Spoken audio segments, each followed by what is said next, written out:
Bendito el Eterno, el uno y lo único, que no hay nada excepto Él. Bendito sea su santo nombre y shalom a todos. Nuestra compañera de viaje en esta semana es la porción Vayetse, que nos ha dado la mano, nos ha fortalecido, nos ha iluminado y nos está acercando a las puertas del Shabbat.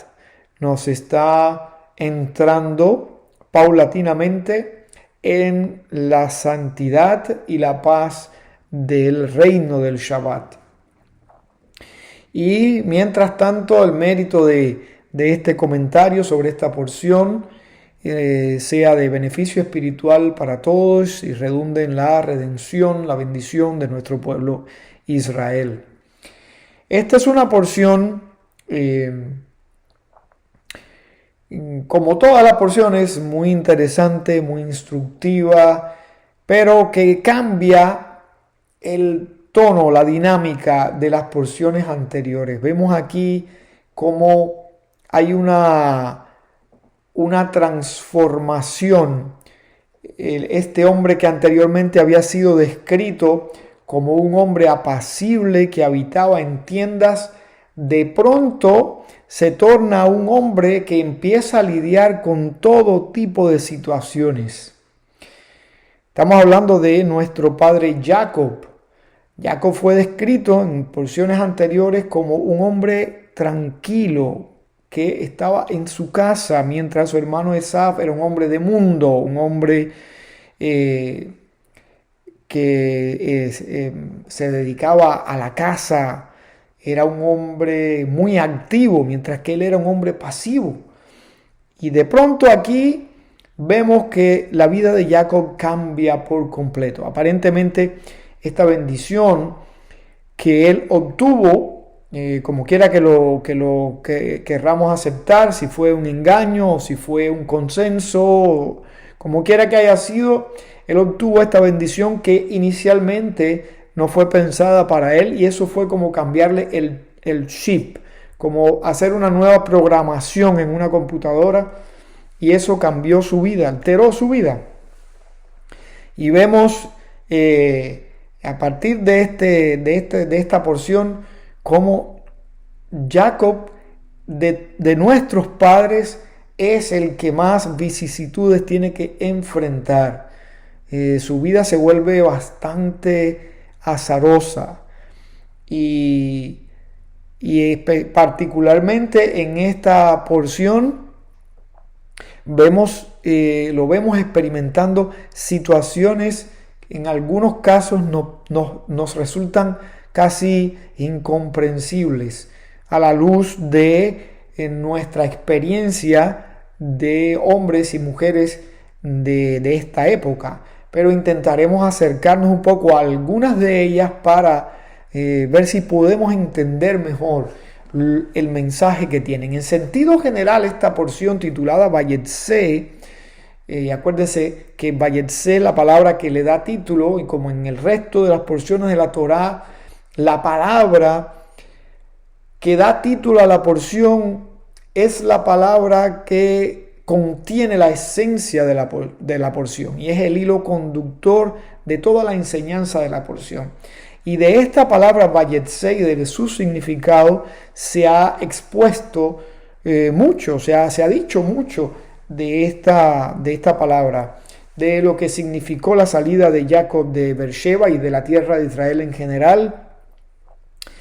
Y de lo que se ha dicho no voy a repetir, no voy a abundar en algo que es del conocimiento de la mayoría de las personas. Me gustaría exponer antes el significado de esta palabra en otro nivel de interpretación, porque la historia del alma de cada uno de nosotros y del alma colectiva de la humanidad se cuenta a través de muchos pasajes de la Torá, no de un solo pasaje, sino de varios pasajes en la Torá. O sea, hay diferentes historias que en alguno de los niveles en que podemos entenderla representa ese viaje del alma, de esa chispa divina, de esa esencia espiritual que en definitiva es lo que somos, porque esto no es más que un vehículo de expresión de esa esencia divina. Y Jacob aquí está encarnando este personaje protagonista en una de las tantas historias del viaje del alma. Cuando Jacob sale de Beersheba, esta salida que da título a esta porción, representa esa salida del alma de su lugar de origen, sea donde sea, pero esa salida del alma de ese lugar de origen.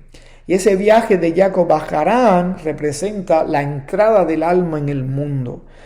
Todas las historias en las que vemos a Jacob involucrado representan todo el dilema de la vida, los episodios de la vida de cualquier ser humano.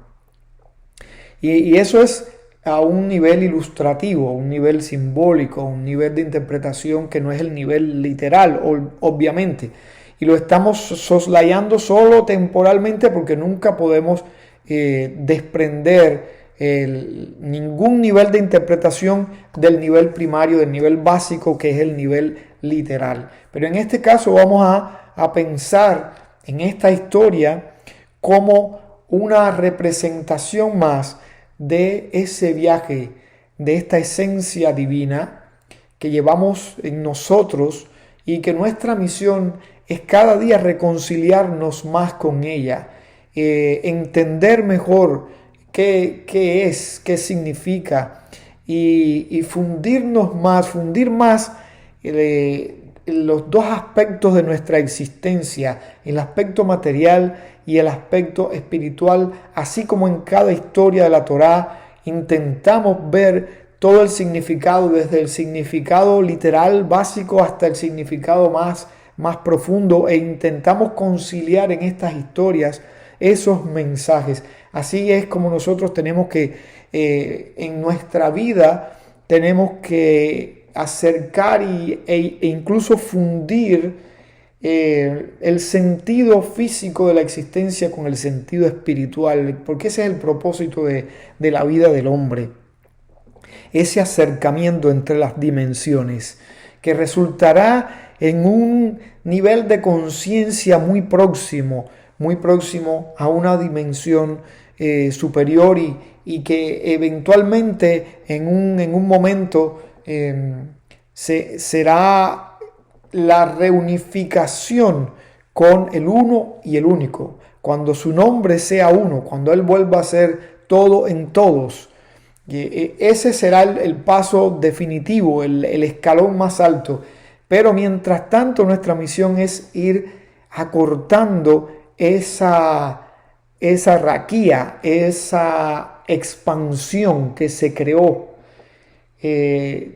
aparentemente separando la unicidad del Creador. Y digo aparentemente porque no existe manera de hacerlo realmente, verdaderamente, porque Él sigue siendo uno y único, y todo lo que existe solo es expresión de su unidad y unicidad.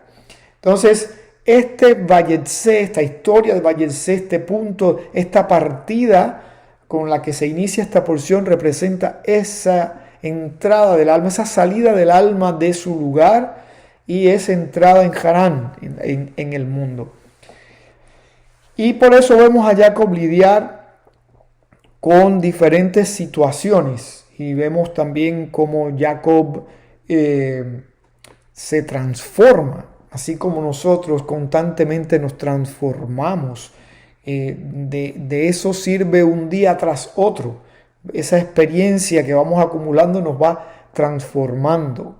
Jacob sale de Beersheba, lleva a cuestas las bendiciones que su padre le ha dado y llega a este lugar que inicialmente solo es mencionado como el lugar de donde algunos pensamos que se refiere al lugar más santo que hay en toda la tierra, que es el lugar donde posteriormente estuvo el Beit Hamikdash, estuvo el sagrado templo. Y ahí es donde tiene el muy conocido sueño de la escalera, donde vio ángeles que descendían y ascendían y descendían, que también tiene muchas interpretaciones. Pero en esta etapa de Jacob, cuando él sale, él primero necesita orientación espiritual, necesita capacitación, y esto es lo que recibe acá. Por eso es que en ese momento él toma ese voto. Si tú vas a estar conmigo, si tú me provees, si tú me proteges, tú serás mi Dios y yo voy a reconocerlo dando la 10ª parte que representa el todo de todo lo que tú hagas llegar a mi vida. O sea, aquí este es el momento en que, este punto de partida en que Jacob recibe esa capacitación para entrar en este mundo, un mundo difícil por demás. Y es en este lugar donde él se acuesta, bueno, antes de tomar ese voto, él va a pasar la noche allí. Hay una aparente contradicción, porque después el lugar se llama Betel, que antes había sido llamado Luz, etcétera. Y cómo identificar esto como el lugar donde después estuvo el templo. Para eso hay muchas explicaciones, que voy a dejar eso abierto a como ustedes prefieran entenderlo. Tenemos que tener la mente muy abierta y ser muy flexibles, porque en ciertas dimensiones las cosas pueden ocurrir tal como ocurren en los sueños. Justamente aquí donde Jacob tiene un sueño. Y una manera de entender esto es desde la perspectiva de un sueño. Y incluso cuando Jacob se acuesta y Dios le dice: de la tierra que está debajo de ti, te la daré. Eso, figúrense, la tierra que está debajo de ti. ¿Cómo podemos entender eso? En un sueño las cosas pueden ser. No necesariamente tenemos que aplicar la lógica de nuestro estado de vigilia, porque un sueño es más parecido a dimensiones superiores. Y entonces, en este momento, cuando él se va a acostar, él pone piedras alrededor de su cabeza. Eso también tiene muchas maneras de entenderlo, pero vamos a irnos en este caso, ya que lo estamos viendo como este descenso del alma al mundo. Esas piedras representan la protección, porque dice que Jacob las puso alrededor de su cabeza para protegerse de las fieras, de los animales salvajes. Bueno, ¿y qué pasa con el resto del cuerpo? Porque si un animal te ataca, aunque no te dañe la cabeza, te daña otra parte, igual puede ser terriblemente dañino. El punto es que proteger la cabeza significa protegernos de la influencia, porque la influencia espiritual donde verdaderamente hace daño es en la cabeza, a nivel de nuestro pensamiento, porque de ahí va a afectar el resto del cuerpo. Pero empieza por acá, por donde entra toda la información que nos llega de este mundo. Por eso Jacob quería proteger su cabeza. Y posteriormente esas piedras, que después resultan ser una sola y representa ese mismo fenómeno de la multiplicidad que termina siendo una unidad y representa la multiplicidad de expresión del uno y único, y cómo finalmente es uno. Y él termina convirtiéndose en un monumento sobre el que derrama aceite. Pero él está protegiendo aquí su pensamiento. Está tratando de crear una barrera para defenderse, dejar de proteger su vulnerabilidad de la influencia exterior, ya que comprende el tamaño de su visión, de su misión, a través de esta visión. Y entonces Jacob hace esta unción. ¿De dónde sale este aceite? Este aceite que Jacob usa. ¿De dónde salió el vino que estaba en la cueva donde estaba Lot con sus hijos? Hay cosas en la Torá que las podemos entender de muchas maneras. Igual lo dejo abierto a a la forma en que ustedes escojan para entender esto. Puede ser sencillamente una provisión que Jacob llevaba, aunque después él dice que solo con este báculo crucé el Jardín. Pero vamos a entender que eso es un símbolo y que de verdad llevaba algunas provisiones. Es usual que los caminantes en aquellos tiempos llevaran provisiones. Usualmente se llevaba un odre, una vejiga de animal o un cuero de animal con agua o con vino. Y también se llevaban algunos alimentos que no se echaban a perder fácilmente. Por ejemplo, los dátiles, los higos secos, etc. Y bueno, tal vez Jacob llevaba aceite, pero hay otros que piensan que el aceite estaba ahí y él lo encontró. Incluso yo por lo menos soy partidario de aceptar esto como una provisión divina. Algunos dicen que este es el mismo aceite que va a aparecer en muchos episodios de la historia bíblica, que este es el mismo aceite que posteriormente sirvió de base para el aceite que preparó Moshe Rabenu, al que le añadió las especias de acuerdo a la receta que el Eterno le dio, que este es el mismo aceite de la viuda en tiempo de Elisha,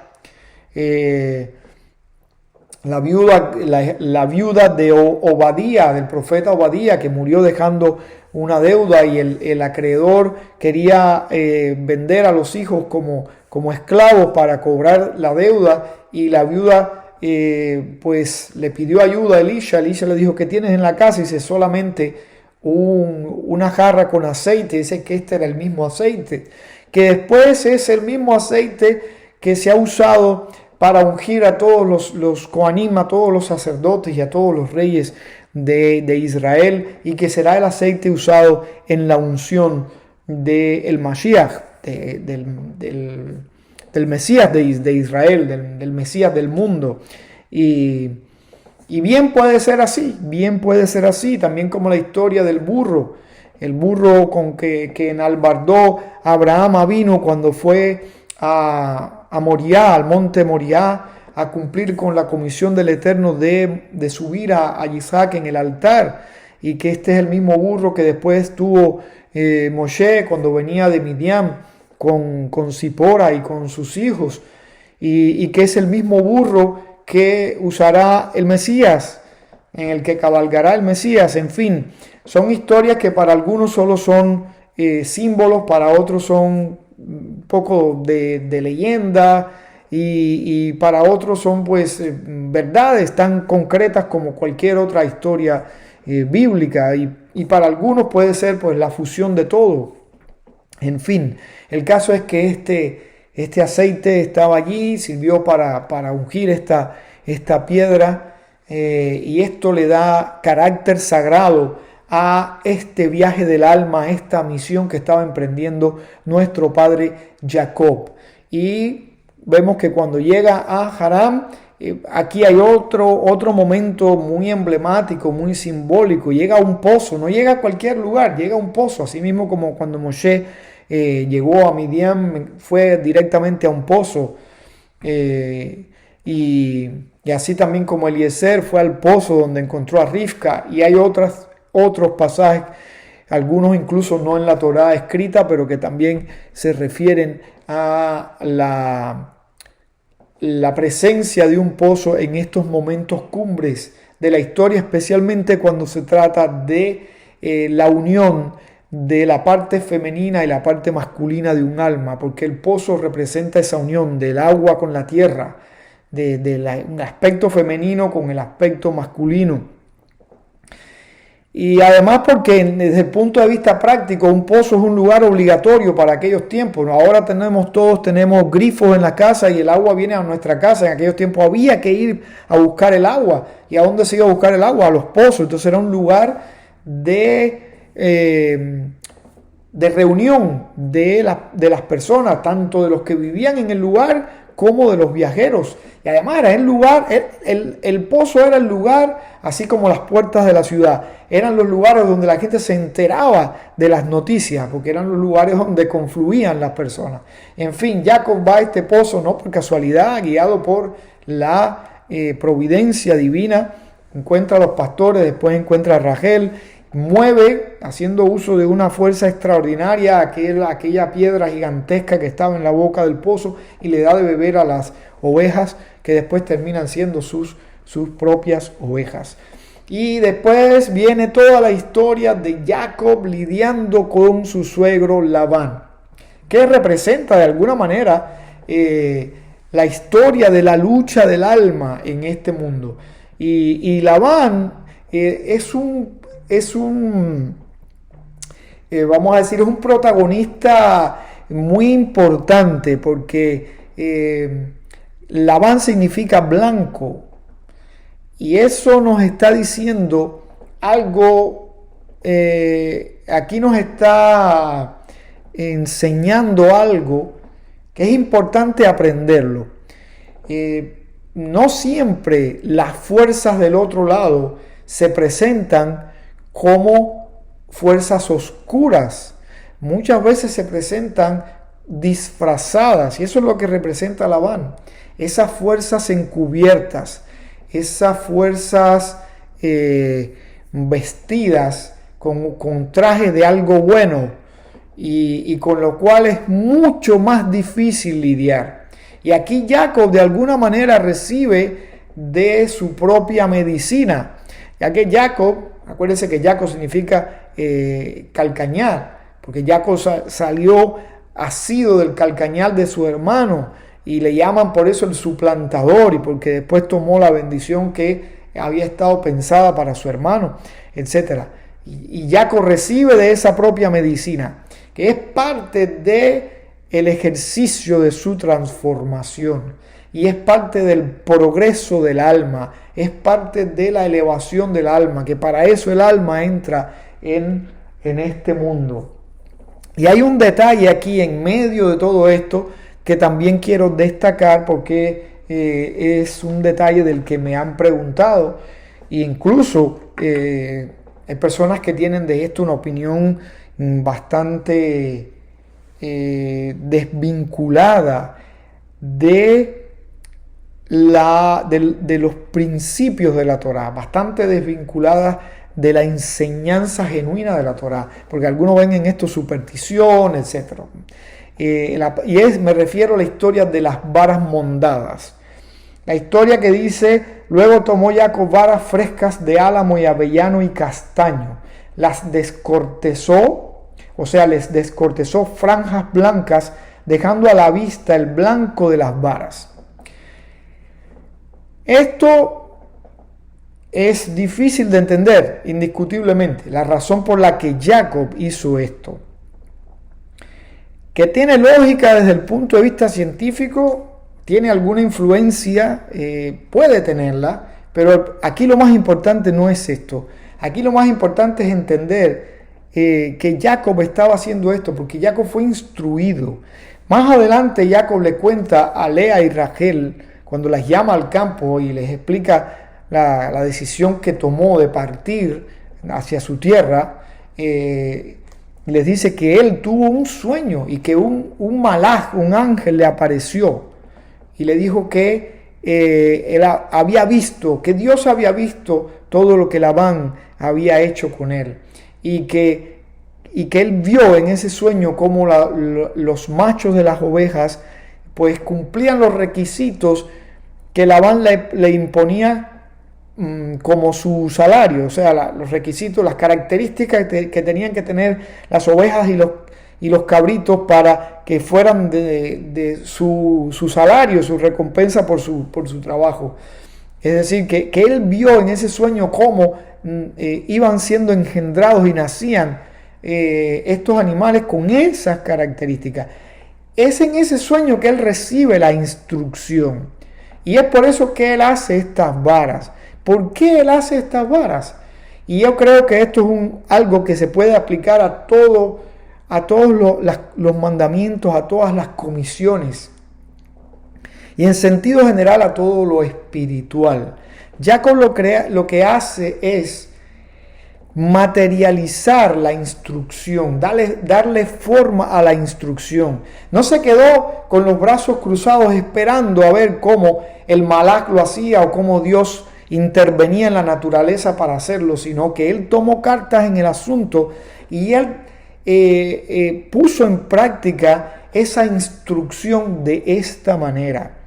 Y eso es lo que uno siempre tiene que hacer. Uno tiene que crear la vasija, porque no hay manera de recibir si uno no crea una vasija, aunque sea con estas manos. Como aquella famosa historia del niño que le pidió a Sócrates unos carbones para que su madre encendiera la candela, y Sócrates le dijo: hijo mío, pero no trajiste dónde llevártelos. Y el niño agarró tierra en las manos y le dijo: póngalos aquí, Señor. Ahí fue donde él dijo aquella famosa frase: solo sé que no sé nada. El niño creó la vasija. Para recibir tenemos que crear la vasija.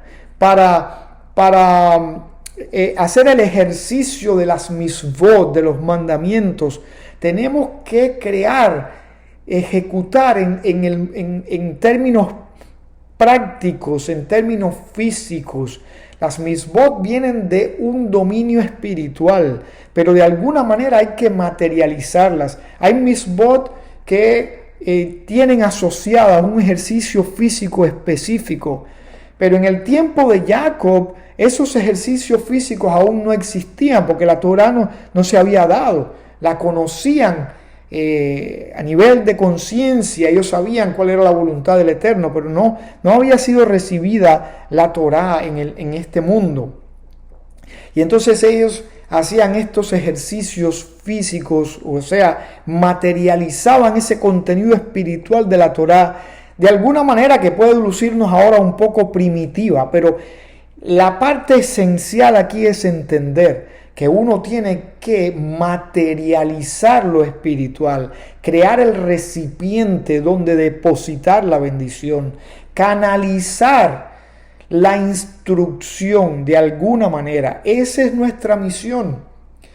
Esa también es una forma de fusionar lo espiritual con lo material, así como nuestra existencia es la fusión de esa chispa divina, de esa esencia divina con este vehículo de expresión. Así también el propósito de la existencia es llevar a cabo eso en todos los aspectos en que eso sea posible. Y eso es lo que estaba haciendo Jacob aquí, materializando esa instrucción, dándole forma a esa misbah.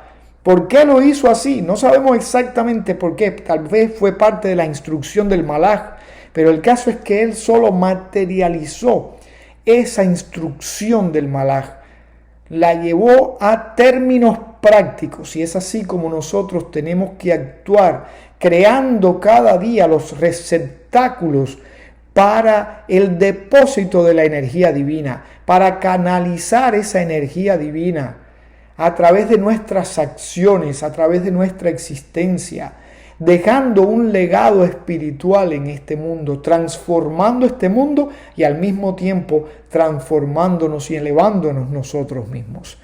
Que la enseñanza de esta porción exquisita nos acompañe, nos centre en el recinto sagrado del Shabbat y nos ayude a elevar nuestro nivel de conciencia para la gloria y la honra del uno y el único. Shabbat Shalom.